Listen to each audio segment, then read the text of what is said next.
Hello दोस्तों, मैं मुकेश कुमार और आज लेकर के आया हूँ अधिगम पर आधारित 30 MCQ। अधिगम का जो थ्योरी का क्लास हमने पढ़ा दिया था और आज मैं अधिगम का जो सीटेट में 30 नंबर में CDP में जो पूछा जाता है उसमें CDP में एक टॉपिक है अधिगम। उसका आज मैं 30 क्वेश्चन लेकर के आया हूँ। ये एक महत्वपूर्ण क्वेश्चन है और आने वाले परीक्षाओं के लिए अति महत्वपूर्ण है। तो चलिए हम लोग क्वेश्चन की ओर चलते हैं। क्वेश्चन नंबर पहला क्या कह रहा है, देखिएगा। अधिगम अधिगम क्या है? क्वेश्चन नंबर पहला क्या कह रहा है अधिगम क्या है। ऑप्शन नंबर ए, केवल ज्ञान का संचय है। ऑप्शन नंबर बी, अनुभव के परिणाम स्वरूप व्यवहार में परिवर्तन। ऑप्शन नंबर सी, परिपक्वता के कारण होने वाला परिवर्तन। ऑप्शन नंबर डी, केवल कौशल का विकास। ऑप्शन 4 को दिया गया है और तो क्या है, अनुभव के परिणाम स्वरूप व्यवहार में परिवर्तन। अधिगम ऐसी प्रक्रिया है जिसमें व्यक्ति अपने अनुभव के आधार पर अपने व्यवहार, ज्ञान और कौशल में अपेक्षाकृत अस्थायी परिवर्तन लाता है। परिपक्वता के कारण होने वाला परिवर्तन अधिगम का हिस्सा नहीं होते हैं। क्या कह रहा है इसमें कि जो अपने अनुभव है उनके अपने कोई भी व्यक्ति अपने अनुभव के अनुसार, अपनी अनुभव के बदौलत जो चीज सीखता है, जो चीज नई नई चीज सीखता है, क्या कहलाता है? अधिगम कहलाता है। तो क्वेश्चन नंबर 1 का राइट आंसर क्या हो जाएगा? क्वेश्चन नंबर 1 का right answer option number B हो जाएगा, क्योंकि बी में क्या कह रहा है? अनुभव के परिणाम स्वरूप व्यवहार में परिवर्तन। जितना अनुभव है, अनुभव के अनुसार वो अपने व्यवहार में जो परिवर्तन करता है, दिनचर्या के रवैया में जो परिवर्तन करता है, वो क्या कहलाता है? अधिगम कहलाता है। चलिए ऑप्शन नंबर क्वेश्चन नंबर हम लोग दूसरा की ओर बढ़ते हैं। क्वेश्चन नंबर 2 क्या कह रहा है? सेकंड क्वेश्चन नंबर कह रहा है कि अधिगम की कौन सी विशेषता नहीं है। क्वेश्चन निगेटिव पूछा है दोस्तों, देखिएगा इसमें जो पूछा गया क्वेश्चन है निगेटिव है, इसका आंसर भी निगेटिव ही होगा। तो ऑप्शन नंबर ए क्या कह रहा है? अधिगम एक प्रक्रिया है, उत्पाद नहीं। ऑप्शन नंबर बी कह रहा है अधिगम सार्वभौमिक होता है। अधिगम जो होता है क्या होता है? सार्वभौमिक होता है। ये भी बात सही है।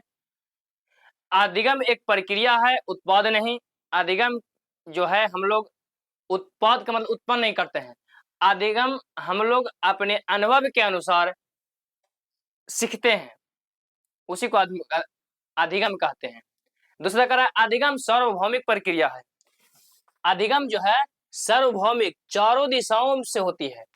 जहां आप सीखें वही अधिगम कहलाया, चाहे तो आप आसमान में हो, चाहे तो आप पाताल में हो, चाहे आप दुनिया के कोनों कोना में हो, ये सार्वभौमिक प्रक्रिया है, होती है। करा है कि तीसरा क्या करा है? अधिगम हमेशा प्रत्यक्ष और अवलोकन योग्य होता है। जो अधिगम है प्रत्यक्ष और अवलोकन। अवलोकन का मतलब होता है जांचना, अब प्रत्यक्ष मतलब होता है एकदम सामने, जो चीज सामने दिख रहा है उसी को प्रत्यक्ष बोला जाता है। तो ऐसा नहीं है जो सामने दिखेगा वही मतलब कि अधिगम कहलाएगा। कभी कभी आंखों के सामने ना दिखना भी अधिगम कहलाता है। अधिगम थोड़ी पता चलता है कि कितना सीखा कितना नहीं। हाँ, ये जरूर कह सकते हैं कि इसका मतलब कि इतना विकास हुआ, इतना विकास नहीं हुआ, लेकिन वो आंखों के सामने हो भी सकता है, ना भी हो सकता है। और चौथा क्या कह रहा है? अधिगम जीवन पर्यंत चलने वाली प्रक्रिया है। ये हम जब थ्योरी क्लास पढ़ा रहे थे उसी समय बताए थे कि अधिगम जो है जब से बच्चा जन्म लेगा, जब तक मर न जाएगा तब तक उसके अंदर अधिगम होते रहेगा, विकास होते रहेगा। ये जीवन पर्यंत चलने वाली क्या है? प्रक्रिया है। अधिगम हमेशा प्रत्यक्ष अवलोकन योग्य होता है, यह गलत है। ये बात बोलना गलत है कि अधिगम हमेशा प्रत्यक्ष और अवलोकन योग्य है, ये गलत है। अधिगम आंतरिक मानसिक प्रक्रिया भी हो सकती है जो हमेशा प्रत्यक्ष रूप से दिखाई नहीं देती है। उदाहरण के लिए किसी समस्या को हल करने के लिए चिंतन करना क्या कहलाएगा? अधिगम कहलाएगा। तो क्वेश्चन नंबर दूसरा का राइट आंसर क्या हो जाएगा? ऑप्शन नंबर सी हो जाएगा। ऑप्शन नंबर सी में कह रहा है क्या? अधिगम हमेशा प्रत्यक्ष और अवलोकन योग्य होता है। ये बात गलत है, ये कहना सही नहीं है। चलिए हम लोग क्वेश्चन नंबर आगे की ओर बढ़ेंगे। क्वेश्चन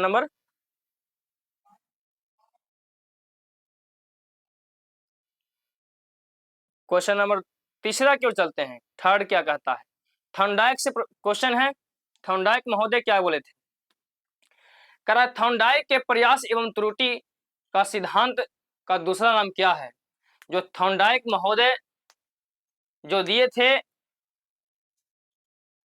प्रयास एवं त्रुटि का सिद्धांत, वो बताए थे कि बच्चा गलती करेगा और सीखेगा। जब तक बच्चा गलती नहीं करेगा वो सीख नहीं सकता है, गलती कर करके सीखेगा। तो ऑप्शन नंबर ए क्या कह रहा है? अंतर्दृष्टि का सिद्धांत। ऑप्शन नंबर बी संवाद का सिद्धांत, सॉरी संबंधवाद का सिद्धांत। ऑप्शन नंबर सी क्रिया प्रसूत अनुबंधन का सिद्धांत। ऑप्शन नंबर डी सामाजिक अधिगम का सिद्धांत। संवाद का सिद्धांत का मतलब क्या होता है? देखिए, संवाद का सिद्धांत में बोले थे थॉर्नडाइक ने इस सिद्धांत को उद्दीपन और अनुक्रिया के बीच संबंध पर जोर दिया था, इसीलिए इसे संबंधवाद का सिद्धांत भी कहते हैं। जो संबंधवाद का सिद्धांत था वो थॉर्नडाइक महोदय ने उद्दीपन और अनुक्रिया किए थे कि जब तक मान लिया जाए कि जो थॉर्नडाइक महोदय थे जो किसी भी कार्य को करवाने के लिए उद्दीपन का प्रयोग किए थे, उद्दीपन के द्वारा वो क्रिया करवाए थे। तो क्वेश्चन नंबर थर्ड का राइट आंसर क्या हो जाएगा? ऑप्शन नंबर बी हो जाएगा, संबंधवाद का सिद्धांत। चलिए क्वेश्चन नंबर 4 की ओर बढ़ते हैं। क्वेश्चन नंबर 4 क्या कह रहा है? शास्त्रीय अनुबंधन, ये भी थॉर्नडाइक महोदय ही दिए थे, नहीं पौलाव दिए थे, सॉरी शास्त्रीय अनुबंधन क्या दिए थे? पौलाव दिए थे। शास्त्रीय अनुबंधन के जनक कौन है? B F Skinner, option number A. Option number B E L Thorndike. Option number C इबाम पावलाव। Option number D gene पियाजे। Gene पियाजे तो दिए थे संज्ञानात्मक सिद्धांत, ये बोले थे कुछ कि बच्चा नन्हा वैज्ञानिक है। ये शास्त्रीय अनुबंधन सिद्धांत नहीं दिए थे। शास्त्रीय अनुबंधन सिद्धांत कौन दिए थे? पावलाव ने दिए थे। तो क्वेश्चन नंबर जो राइट आंसर हो जाएगा कौन हो जाएगा? ऑप्शन नंबर सी हो जाएगा, इबाम पावलाव। पावलाव करा क्या कि इबाम पावलाव ने कुत्ते पर प्रयोग कर यह सिद्ध किया था कि जिसमें एक स्वाभाविक उद्दीपन का एक कृत्रिम उद्दीपन से जोड़कर अनुक्रिया उत्पन्न होती है।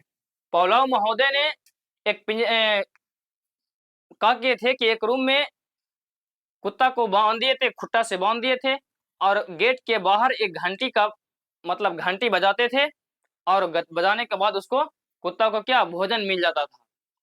जब घंटी बजावे तो कुत्ता अपने माइंड में ये उद्दीपन बना लेता था क्या कि अब भोजन मिलने वाला है और उसके जीभ से लार टपकने लगता था।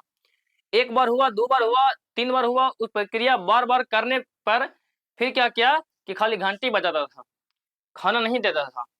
तो घंटी बजाने मात्र से ही कुत्ते के मुंह में क्या आ जाता था? लार आ जाता था। समझे? तो क्वेश्चन नंबर 4 का राइट आंसर क्या हो जाएगा? Option number C. Question number आगे की ओर बढ़ते हैं 5। क्वेश्चन नंबर 5 कह रहा है एक बच्चा पहले अपने पूरे हाथ का प्रयोग करना सीखता है, फिर उंगलियों का और फिर हाथ और उंगलियों का एक साथ उपयोग करना सीखता है। यह किसका उदाहरण है? कह रहा है बच्चा कि पहले क्या करेगा? पहले अपने पूरे हाथ का उपयोग करेगा, मुट्ठी बांधेगा, मुट्ठी खोलेगा, हाथ फेंकेगा। पहले हाथ का प्रयोग करेगा, मुट्ठी बना रहेगा, नहीं खुलेगा, फिर अंगुलियों का मुट्ठी खोलेगा, फिर हाथ पैर दोनों एक साथ का प्रयोग कर रहा है। कौन सी प्रक्रिया है? क्या ऑप्शन नंबर ए शीर्षगामी सिद्धांत है, ऑप्शन नंबर बी समीप समीप दूराभिमुखी सिद्धांत है, ऑप्शन नंबर सी एकीकरण का सिद्धांत है, ऑप्शन नंबर डी विशिष्ट से समान सिद्धांत है। एकीकरण का सिद्धांत विकास एकीकरण से के सिद्धांत का पालन करता है। विकास जो है एकीकरण के सिद्धांत का पालन करता है, जहां पहले बालक संपूर्ण अंग को चलना सीखता है, फिर उसके हिस्से को और अंत में दोनों हाथ को चलाना सीखता है। तो क्वेश्चन नंबर 5 का राइट आंसर क्या हो जाएगा? क्वेश्चन नंबर 5 का right answer option number C हो जाए, एकीकरण का सिद्धांत। एकीकरण का सिद्धांत। चलिए क्वेश्चन नंबर 6 की ओर बढ़ते हैं। क्वेश्चन नंबर 6 क्या कह रहा है? कह रहा है निम्नलिखित में से कौन सी अधिगम को प्रभावित करने वाला कारक है जो अधिगम को प्रभावित कर सकता है? ए परिपक्वता, बी प्रेरणा, सी वातावरण और डी उपयुक्त में से सभी। तो क्वेश्चन नंबर 6 का राइट आंसर क्या हो जाएगा? ऑप्शन नंबर डी हो जाएगा, उपयुक्त में से सभी। क्योंकि अधिगम को परिपक्वता, जैविक विकास, प्रेरणा मतलब आंतरिक इच्छा और वातावरण मतलब सामाजिक सांस्कृतिक परिवेश जैसे अनेक कारक क्या करते हैं? प्रभावित करते हैं।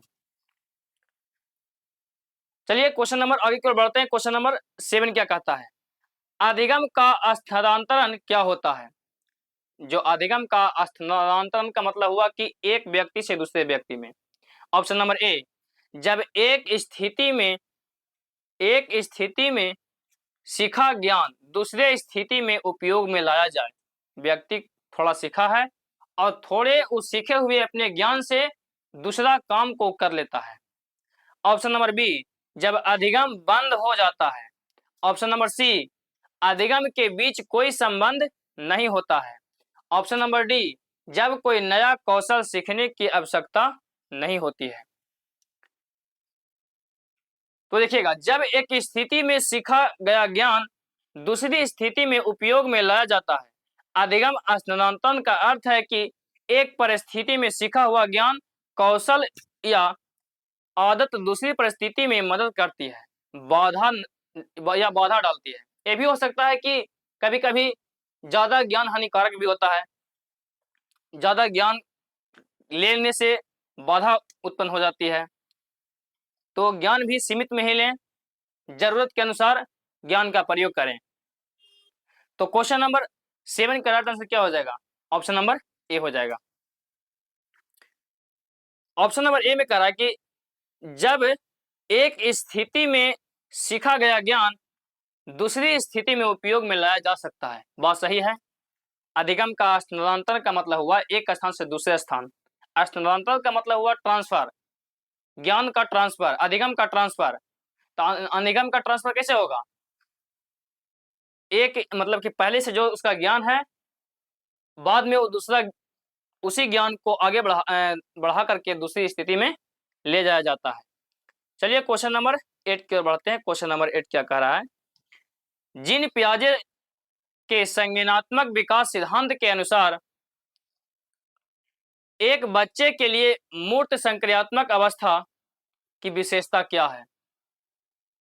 यह अमूर्त तर्क करेगा, क्या संरक्षण की समझ, सी में प्रतीकात्मक विचार, डी में इंद्रियों के माध्यम से सीखना। जीन पियाजे क्या दिए हैं? संज्ञानात्मक सिद्धांत दिए हैं। जीन पियाजे जो हैं स्विट्जरलैंड के वैज्ञानिक हैं और ये संज्ञानात्मक विकास का सिद्धांत दिए हैं। ये बच्चों के बारे में 4 स्टेप बताए हैं। देखिएगा, करा संरक्षण की समझ, संरक्षण की समझ किसमें होती है? मूर्त संक्रियात्मक अवस्था। मूर्त संक्रियात्मक अवस्था का मतलब होता है 7 से 11 वर्ष। 7 से 11 वर्ष की अवस्था को मूर्त संक्रियात्मक अवस्था वाले बच्चे कहा जाता है। 7 से 11 वर्ष में बच्चों वस्तु के भौतिक गुणों को समझने लगते हैं, जैसे आकार बदलना। आकार बदलने पर भी मात्रा वही रहता है।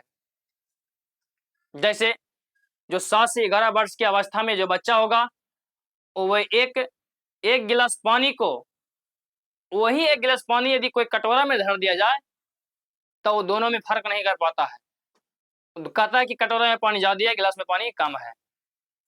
वो दोनों में अंतर नहीं कर पाएगा, या कहेगा गिलास में पानी ज्यादा है, कटोरा में पानी कम है, लेकिन हालांकि पानी उतने हैं, लेकिन उसमें वस्तु अस्थायित्व का गुण नहीं होता है। तो ऑप्शन नंबर, क्वेश्चन नंबर 8 का राइट आंसर क्या हो जाएगा? क्वेश्चन नंबर 8 का right answer option number B हो जाएगा। संरक्षण की समझ, उसमें संरक्षण की समझ नहीं है कि कौन सा वस्तु किसमें ज्यादा है, किसमें कम है। चलिए क्वेश्चन नंबर 9 की ओर बढ़ते हैं। क्वेश्चन नंबर 9 क्या कहता है? वाइगोस्की के अनुसार, देखिए वाइगोस्की से क्वेश्चन है। वाइगोस्की महोदय रशियन वैज्ञानिक हैं, रूस के हैं, और ये सामाजिक सांस्कृतिक सिद्धांत दिए हैं। तो कह रहा है क्वेश्चन नंबर 9, वाइगोस्की के अनुसार बच्चे सबसे अच्छा कैसे सीखता है? बच्चा का सीखने के जो तरीका है सबसे बढ़िया, वो कैसे सीखेगा? ऑप्शन नंबर ए, स्वतंत्र रूप से प्रयोग करके। ऑप्शन नंबर बी, सामाजिक अंतःक्रिया के द्वारा। ऑप्शन नंबर सी, दंड या भय से। ऑप्शन नंबर डी, केवल नकल से। जहां ऑप्शन में केवल देखिए, नकल देखिए, एकदम ऑप्शन को काटिए। ऑप्शन नंबर जहां दंड देखिए, भय देखिए, पुरस्कार देखिए, ऑप्शन को काट दीजिए। तो अभी अभी हम बताएं कि वाइगोस्की सामाजिक संस्कृति सिद्धांत दिए थे। तो बच्चा कैसे सीखेगा? सबसे ज्यादा समाज से इंटरेक्ट होकर, समाज से क्या करके, समाज से इंटरेक्ट करके वो सीखेगा। समाज से क्या करेगा? जुड़ के सीखेगा, सामाजिक अंतःक्रिया के द्वारा। वाइगोस्की का सिद्धांत यह मानता है कि बच्चे अपनी सामाजिक परिवेश में दूसरों के साथ बातचीत करके बेहतर सीखते हैं। जो बच्चे होते हैं क्या करते हैं? अपने समाज से जुड़ करके, उसके अंतर्गत, उसमें रह करके सीखते हैं। क्वेश्चन नंबर, आगे की ओर बढ़ते हैं। क्वेश्चन नंबर 10 क्या कह रहा है? क्वेश्चन नंबर 10 कह रहा है, निम्नलिखित में से कौन सा सार्थक अधिगम का उदाहरण है? सार्थक मतलब सही। ऑप्शन नंबर ए, रट कर याद करना, गलत जवाब। बच्चा रट कर नहीं सीख सकता। निष्क्रिय होकर सुनना, गलत जवाब। जब तक बच्चा सक्रिय होकर नहीं सुनेगा, निष्क्रिय होकर सुन भी नहीं करेगा, सीख भी नहीं करेगा कुछ। करके सीखना, यह देखिए हो सकता है। ऑप्शन नंबर डी, अनुकरण करना। अनुकरण करके भी सीख सकता है बच्चा, लेकिन उससे ज्यादा बेटर कौन लग रहा है? करके सीखना, लर्निंग बाय डूइंग। सार्थक अधिगम वह होता है जिसमें छात्र स्वयं करके सीखते हैं, जिससे उनके ज्ञान और समझ में गहराई आती है। बच्चा करके सीखेगा, कुछ भी अपने प्रैक्टिकली करके सीखेगा ना, तो वो ज्यादा बच्चा सीखेगा। कोई भी काम करे वो अपने करके सीखेगा, तब ही वो सीख सकता है। तो ऑप्शन नंबर क्या हो जाएगा? क्वेश्चन नंबर 10 का ऑप्शन नंबर सी हो जाएगा, करके सीखना, लर्निंग बाय डूइंग। चलिए क्वेश्चन नंबर 11 की ओर बढ़ते हैं। क्वेश्चन नंबर 11 क्या कर रहा है? कह रहा है, एक शिक्षक को अधिगम के लिए क्या करना चाहिए? एक शिक्षक जो है वो अधिगम, बच्चे को सिखाने के लिए वो क्या कर सकते हैं? ऑप्शन नंबर ए, कह रहा है कि केवल व्याख्यान विधि, गलत जवाब। केवल आ गया, व्याख्यान विधि नहीं, व्याख्यान विधि गलत है, और केवल भी निगेटिव है। छात्र को प्रश्न पूछने के लिए प्रोत्साहित करना, ये हो सकता है, भी हो सकता है। लेकिन सी कह रहा है केवल पाठ्य पुस्तक पर ध्यान केंद्रित करना, गलत जवाब, केवल आ गया। छात्र को दंडित करना नहीं होगा, छात्र को दंडित करना ही नहीं है। डी में दंडित निगेटिव, सी में केवल निगेटिव, ए में केवल निगेटिव। ऑप्शन नंबर के बच गया, ऑप्शन नंबर बी। अब B is equal to right answer. कह रहा है छात्र को प्रश्न पूछने के लिए प्रोत्साहित करना। प्रश्न पूछने से छात्र की सक्रिय भागीदारी बढ़ती है। क्या होती है? सक्रिय भागीदारी बढ़ती है, उनकी जिज्ञासा शांत होती है और अधिगम अधिक प्रभावी होता है। क्वेश्चन नंबर 11 का राइट आंसर क्या हो जाएगा? ऑप्शन नंबर बी हो जाएगा। चलिए 12 की ओर बढ़ते हैं। क्वेश्चन नंबर 12 क्या कह रहा है? क्वेश्चन नंबर 12 में कह रहा है अधिगम के लिए आकलन का मुख्य उद्देश्य क्या है? जो अधिगम के लिए जो आकलन है उसका मुख्य उद्देश्य क्या है? ऑप्शन नंबर ए छात्र को ग्रेड देना, नहीं गलत जवाब। छात्र को नंबर देना मतलब गलत जवाब है। परीक्षा दिया उसको नंबर दे के कहिया कि तुम ज्यादा लाए हो, तुम 80% लाए हो और तुम 50% लाए हो, तो ऐसे कहने से बच्चों के मन में हीन भावना पैदा होती है। ऑप्शन नंबर बी क्या कर रहा है? छात्र की कमजोरी को जानना और शिक्षण में सुधार करना, ये हो सकता है, ये पॉजिटिव बात है। और सी क्या कर रहा है? छात्र को उत्तीर्ण या अनुत्तीर्ण घोषित करना। बच्चा को पास या फेल नहीं कर सकते हैं। पास फेल बच्चा नहीं होता है, पास फेल शिक्षक होते हैं। बच्चे को शिक्षक केंद्रित नहीं होना चाहिए, बच्चे को विद्यार्थी केंद्रित होना चाहिए, शिक्षार्थी केंद्रित पढ़ाना चाहिए। ये भी खत्म हो गया। ऑप्शन नंबर डी क्या कहता है? छात्र को एक दूसरे से तुलना करवाना, गलत। एक दूसरे से तुलना करवाइएगा कि तुम पास हो तुम फेल हो, तो उनके मन में हीन भावना पैदा होगी और बच्चा कभी नहीं सीखेगा। इसीलिए ऑप्शन नंबर 12 का राइट आंसर क्या हो गया? ऑप्शन नंबर बी हो गया। छात्रों को कमजोरियों को जानना, कहाँ बच्चा गलती कर रहा है और उसमें क्या करना? सुधार करना।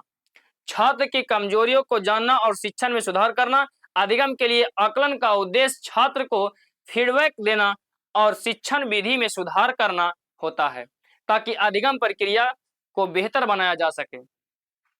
तो ऑप्शन नंबर क्या हो जाएगा? ऑप्शन नंबर बी हो जाएगा। चलिए क्वेश्चन नंबर हम लोग 13 की ओर बढ़ते हैं। क्वेश्चन नंबर 13 क्या कह रही है? 13 में कह रहा है कि निरंतर और व्यापक मूल्यांकन, जिसको बोलते हैं CCE, का मुख्य उद्देश्य क्या है? निरंतर एवं व्यापक मूल्यांकन, व्यापक मतलब बड़ा, निरंतर मतलब लगातार। बच्चे को लगातार और बड़ा मूल्यांकन का मुख्य उद्देश्य क्या है? ऑप्शन नंबर ए बच्चे को तनाव को बढ़ाना, तनाव निगेटिव है, छट गया ऐसा ही। ऑप्शन नंबर बी परीक्षा आधारित अधिगम पर जोर देना, जोर नहीं दे सकते हैं, परीक्षा उसको ले नहीं सकते हैं। पास फेल जब करना ही नहीं तो परीक्षा क्यों लेंगे? यानी ऑप्शन नंबर बी खत्म। ऑप्शन नंबर सी क्या कह रहा है? अधिगम के सभी पहलुओं का मूल्यांकन करना। अधिगम के सभी पहलुओं को क्या करना? मूल्यांकन करना, ये हो सकता है। और ऑप्शन नंबर डी क्या कर रहा है? केवल शैक्षिक छात्रों को मूल्यांकन करना, ये केवल निगेटिव है। आप लोग का हम टैगवर्ड पढ़ाए हैं, निगेटिव टैगवर्ड, पॉजिटिव टैगवर्ड, हमारे ज्वाला जी के जो चैनल है उस पे देखिएगा, प्लेलिस्ट में मेरा CDP का जो प्लेलिस्ट में CDP का क्लास है, उस पूरा क्लास आप लोग देख लीजिएगा। उसमें उसके अंदर जब उसको खोलिएगा तब उसमें देखिएगा टैग वर्ड दिया हुआ है, निगेटिव टैग वर्ड और पॉजिटिव टैग वर्ड दोनों दिया गया है। आप लोग वो क्लास कर लीजिएगा तो ये सब क्वेश्चन बनाने में दिक्कत नहीं होगा। देखिए ए में क्या है? तनाव निगेटिव है, बी में जोर देना निगेटिव है, किसी बच्चे पर आप जोर नहीं दे सकते हैं, और डी में क्या है? केवल निगेटिव है। बच गया option number C. Option number C right answer हो गया। बस क्वेश्चन को पढ़िए, बिना पढ़ले दे सकते हैं, इसमें खाली निगेटिव और पॉजिटिव से क्वेश्चन बन सकता है। आपको एग्जाम में करीबन 15 से 20 क्वेश्चन ऐसे मिलेंगे जो निगेटिव और पॉजिटिव टैगवर्ड पर आधारित होगा, और जो टैगवर्ड नहीं पढ़े हैं उनसे नहीं बनेगा। देखिएगा क्या कर रहा है? अधिगम के सभी पहलुओं का मूल्यांकन करना का उद्देश्य छात्र का सर्वांगीण विकास का मूल्यांकन करना है, जिससे शैक्षणिक और सह शैक्षणिक दोनों पक्षों शामिल होते हैं। दोनों पक्ष क्या होते हैं? शामिल होते हैं।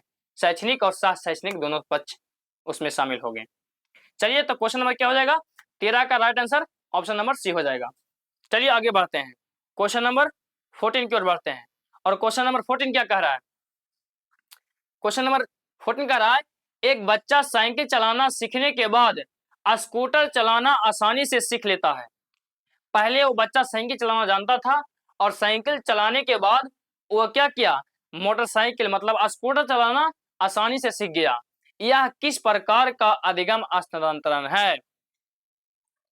क्या ऑप्शन नंबर ए नकारात्मक स्थानांतरण है, या सकारात्मक स्थानांतरण है, या शून्य स्थानांतरण है, या क्षैतिज स्थानांतरण है। 21 तरह का है। क्या पॉजिटिव है, क्या वो नेगेटिव है, क्या वो शून्य है, क्या वो स्थिर है, क्या है? तो सकारात्मक स्थानांतरण है। पहले वो चलाता था क्या, साइकिल, और साइकिल चलाने के दरम्यान वो मोटरसाइकिल चलाना सीख गया। यानी अपने पूर्व ज्ञान को, माने पहले से जो ज्ञान है उसमें जोड़कर आगे आने वाले ज्ञान को प्राप्त कर लिया। तो क्या कहलाएगा? सकारात्मक स्थानांतरण। जब एक स्थिति में सीखा गया ज्ञान, कौशल या आदत दूसरी स्थिति में सीखने में मदद करती है, तो उसे क्या कहते हैं? सकारात्मक स्थानांतरण कहते हैं। तो ऑप्शन नंबर क्या हो जाएगा? ऑप्शन नंबर बी हो जाएगा।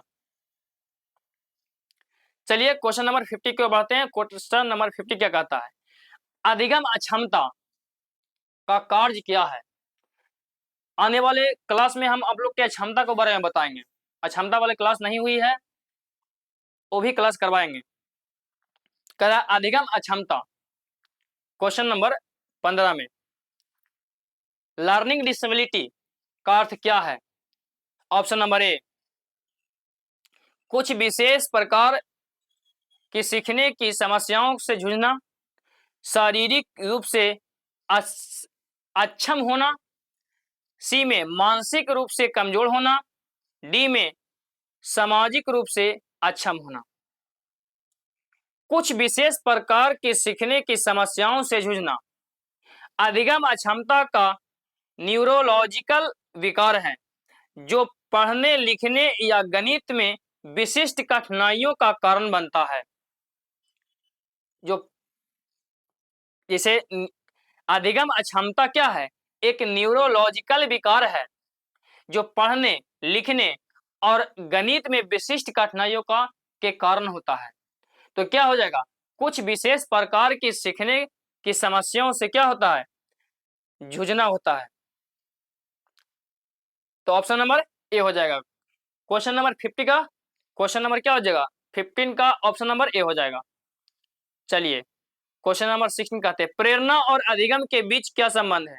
जो प्रेरणा है और अधिगम, प्रेरणा का मतलब उसके आंतरिक भावों को उत्तेजित करना और अधिगम का मतलब होता है सीखना। तो प्रेरणा और अधिगम के बीच क्या अंतर है? ऑप्शन नंबर ए, प्रेरणा का अधिगम पर कोई प्रभाव नहीं पड़ता है। ये तो गलत बात है। अधिगम पर प्रेरणा के प्रभाव पड़ेगा, जरूर पड़ेगा। और क्वेश्चन नंबर बी कह रहा है प्रेरणा अधिगम के लिए महत्वपूर्ण कारक है। एकदम महत्वपूर्ण कारक है, हो सकता है। ऑप्शन नंबर डी में केवल आ गया, और केवल देखेंगे उसको हटा देंगे।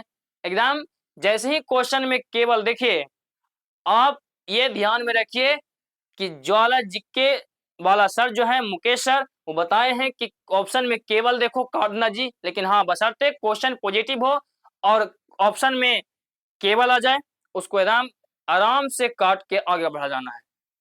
तो ऑप्शन नंबर सी में केवल नेगेटिव, ऑप्शन नंबर डी में केवल नेगेटिव, तो केवल तो होगा नहीं।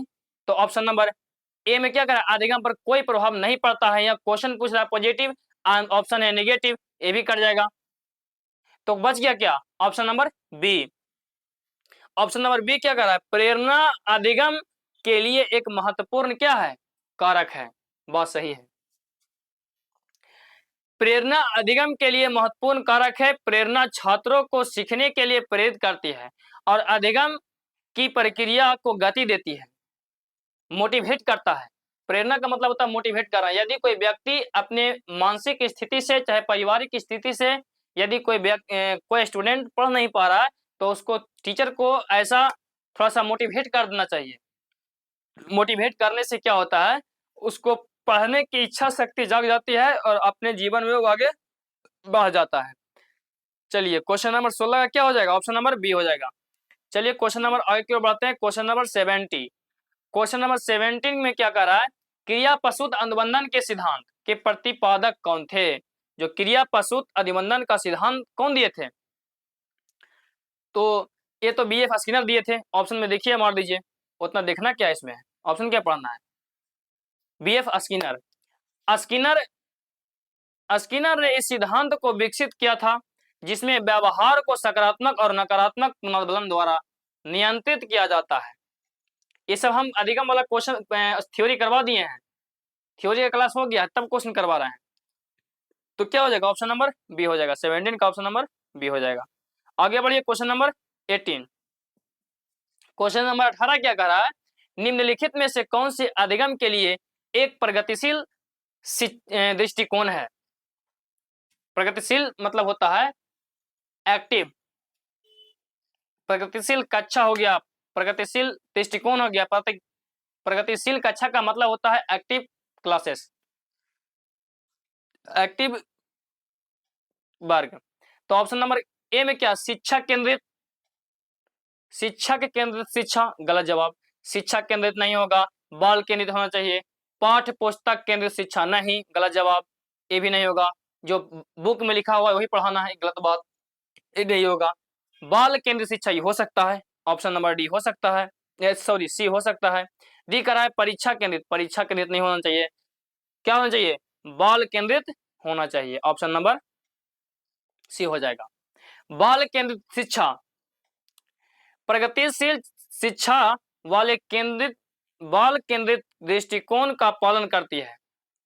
जो बाल केंद्रित शिक्षा है प्रगतिशील शिक्षा वाले केंद्रित दृष्टिकोण का पालन करती है, जिसमें बच्चे की रुचियों और क्षमताओं को महत्व दिया जाता है। ऑप्शन नंबर क्या हो जाएगा? ऑप्शन नंबर सी हो जाएगा। चलिए क्वेश्चन नंबर 19 का क्या कह रहा है? क्वेश्चन नंबर 90 कह रहा है एक शिक्षक को अपनी कक्षा में अधिगम को प्रभावित बनाने के लिए क्या करना चाहिए? एक शिक्षक महोदय हैं और क्लास में पढ़ाने के लिए गए, तो उनके जो अपनी कक्षा में अधिगम को सिखाने को जो प्रभावित करने के लिए क्या करना चाहिए? ऑप्शन नंबर ए कह रहा है बच्चे की व्यक्तिगत भिन्नता की उपेक्षा करनी चाहिए, उपेक्षा नहीं अपेक्षा करनी चाहिए। ऑप्शन नंबर बी कह रहा है बच्चों को केवल देखिए प्रतिस्पर्धा का मतलब होता है झगड़ा करवाना, एक दूसरे में द्वंद्व उत्पन्न करवाना, प्रतिद्वंद उत्पन्न करवाना। केवल देखिए काट दीजिए, नहीं हो सकता है। बच्चे में क्या कर रहा है? बच्चे में क्या करना है? व्यक्तिगत भिन्नता का उपेक्षा, उपेक्षा गलती है, उपेक्षा नहीं है। उपेक्षा निगेटिव है, अपेक्षा पॉजिटिव है। बच्चे को केवल प्रतिस्पर्धा, ये तो खत्म हो गया।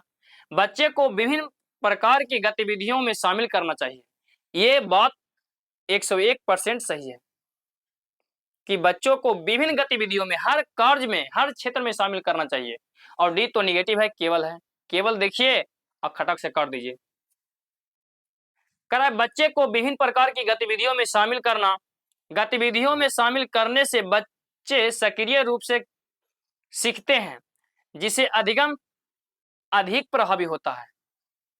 सक्रिय रूप से शामिल होंगे तो अच्छा से सीखेगा और क्या करेगा? अधिगम अधिक प्रभावी होगा। तो क्वेश्चन नंबर 19 का क्या हो जाएगा? ऑप्शन नंबर सी हो जाएगा। चलिए क्वेश्चन नंबर 20 की ओर बढ़ते हैं। क्वेश्चन नंबर 20 क्या कह रहा है? क्वेश्चन नंबर 20 कह रहा है सामाजिक सांस्कृतिक सिद्धांत का प्रतिपादन किसने किया है?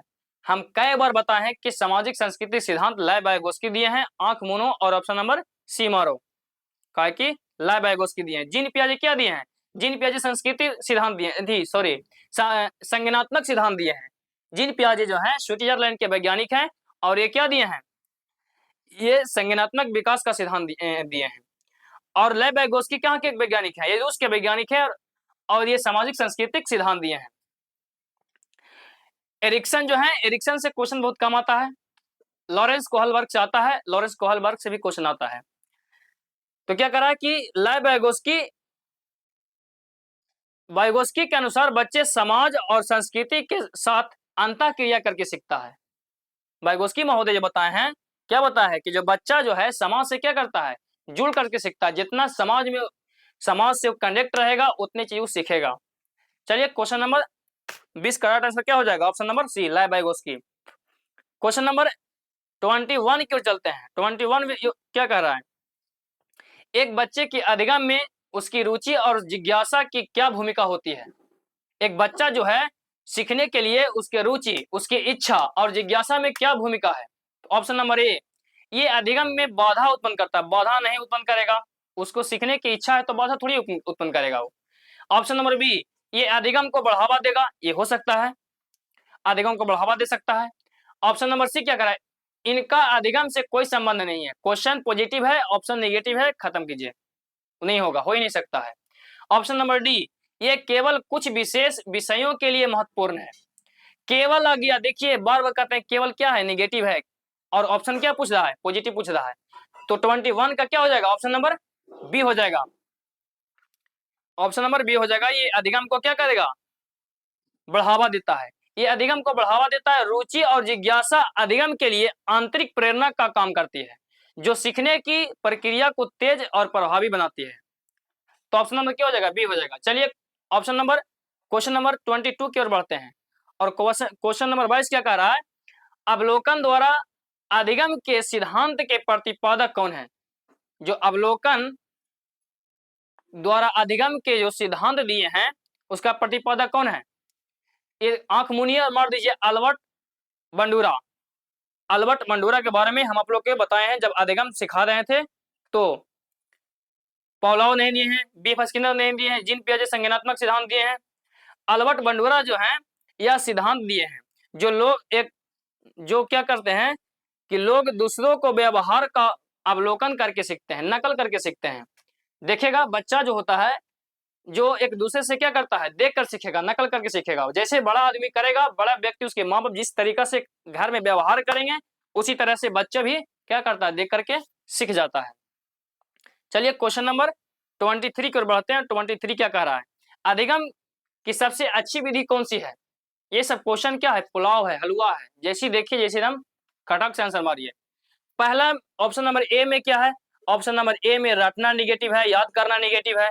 ऑप्शन नंबर बी में व्याख्यान सुनना निगेटिव है। ऑप्शन नंबर सी क्या कर रहा है, स्वयं करके सीखना, ये पॉजिटिव है। ऑप्शन नंबर सी हो सकता है, ये पॉजिटिव है। ऑप्शन नंबर डी कर रहा है दूसरे का अनुकरण करके, ये होता।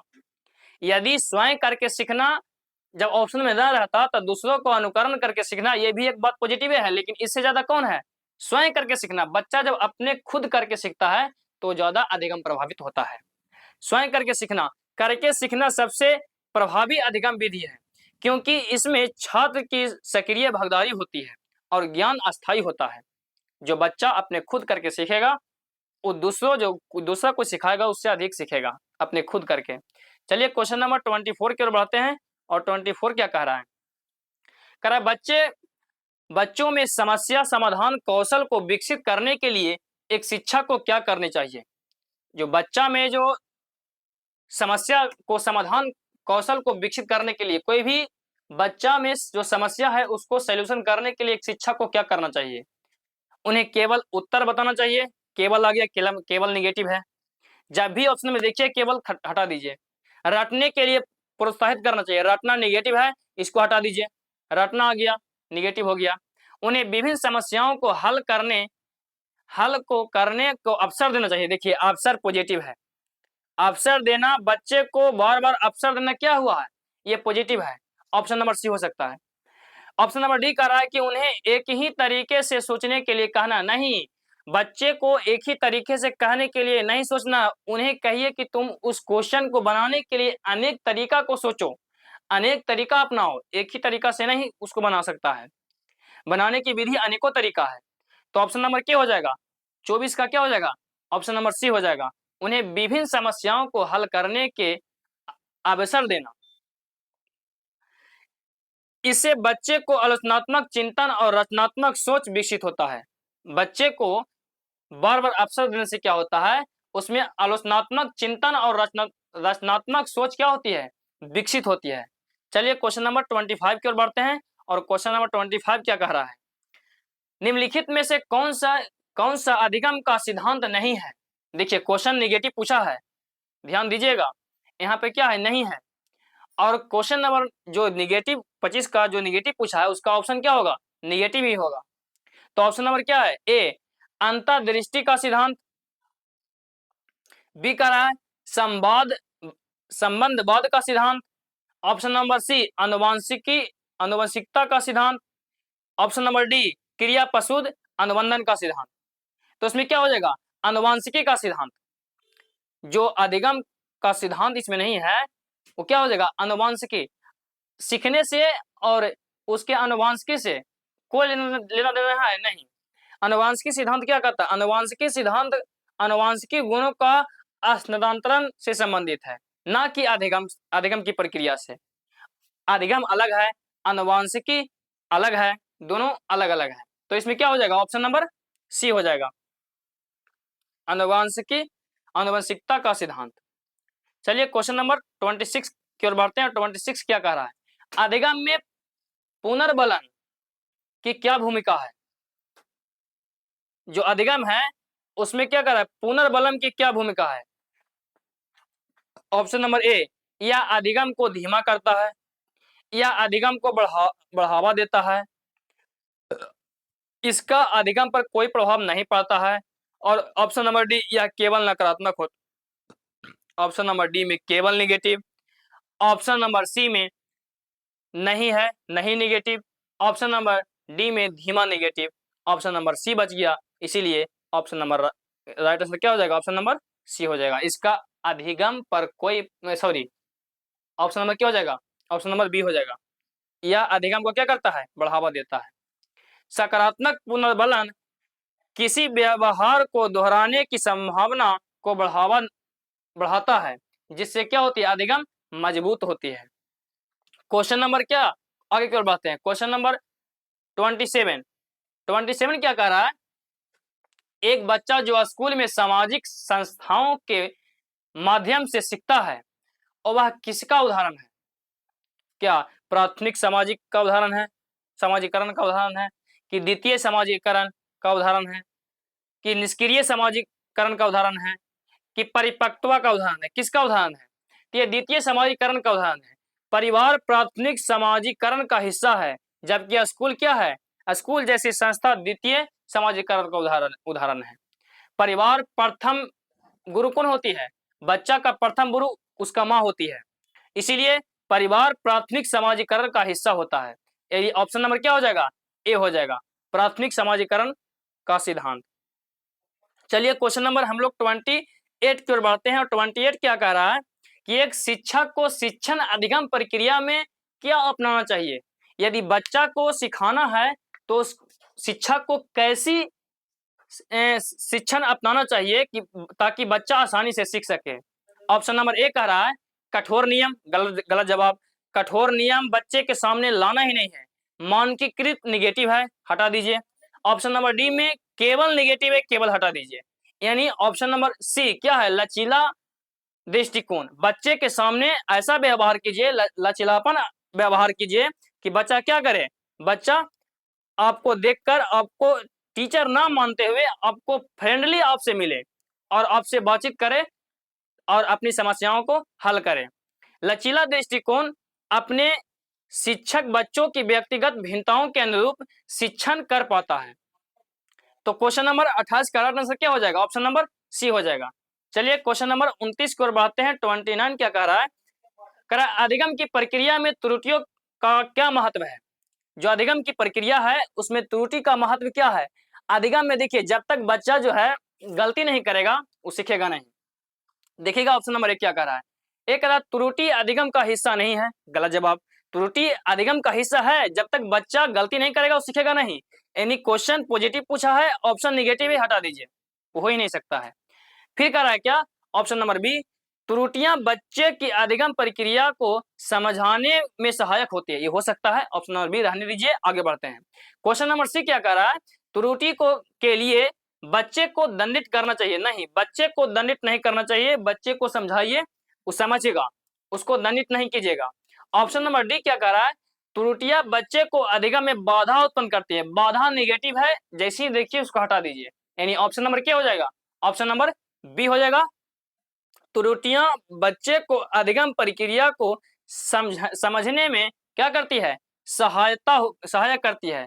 त्रुटियां बताती है कि बच्चे कहां और कैसे सोच रहे हैं, जिससे शिक्षक उन्हें सही दिशा में मार्गदर्शन कर पाते हैं। यानी ऑप्शन नंबर क्या होगा, ऑप्शन नंबर बी हो जाएगा। चलिए क्वेश्चन नंबर हम लोग देखते हैं 30 की ओर, और क्वेश्चन नंबर लास्ट है क्वेश्चन नंबर 30। निम्नलिखित में से कौन सी अधिगम का सबसे महत्वपूर्ण सिद्धांत है? जो अधिगम का सबसे महत्वपूर्ण सिद्धांत कौन सा है?